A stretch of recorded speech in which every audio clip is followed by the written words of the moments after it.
Preparing for this new round of rain, an already saturated Kandiyohi County is cleaning up debris from last night's strong thunderstorms. Gordon Severson is live from the small town of Sunburg tonight. Gordon?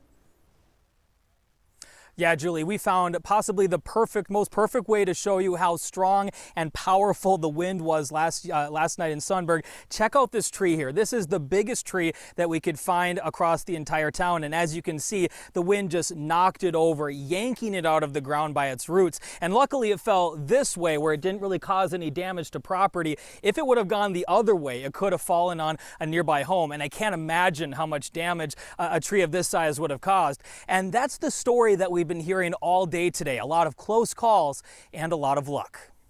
Yeah, so there's the one that fell on the roof. When a summer storm rolls through your neighborhood, you hope a tree doesn't fall in your house. You can see right there on the side. Peyton Zenzen's home in Sunburg, There's a hole in the roof too. wasn't hit just once, We had water dripping in through the ceiling last night. but twice. It could have been a whole lot worse. Worse, considering no one was hurt and 3 more trees that fell in his yard missed the house completely. Every time you looked out a new window, there's a new tree laying down, so it's not a whole lot you can do about it. There's probably 10 to 12 homes that have trees on them. Sunburg Mayor Michael Leary agrees the entire town was lucky, considering nearly every home in town has at least one tree down in their yard, and no one was hurt. Last night you had trees running across just about every road. He says county officials were in town within an hour to start clearing the road. The utility company showed up a few hours later and had the power restored to nearly every home just before midnight. When things kind of cleared up and we could see, it was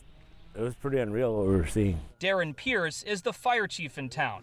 He says it's amazing to see how much work has been done already and how many of the trees fell without causing any damage. We were lucky. We were very lucky. I mean, we had damage, but it could have been worse. They're hoping that luck doesn't run out with another round of storms later tonight. Kind of warning everybody, we don't know what's going to happen.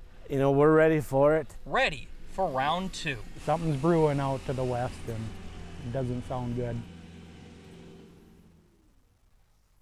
The Kandiyohi County Emergency Management Director tells me that they also saw some damage in New London, which is about 15 miles east of here, and it was basically the same situation. A lot of downed trees, a few damaged homes, and no injuries. And as we said before, the county is also getting ready for another round of storms later tonight. And just for some perspective here, in case you can't see, this root right here is about the size of a full-grown tree that you might see in your yard. And at the base of the tree here, it would take about 4 people to wrap their arms around this tree. So this is the biggest one, but we've seen a lot of other large trees in this town that have been knocked over as well.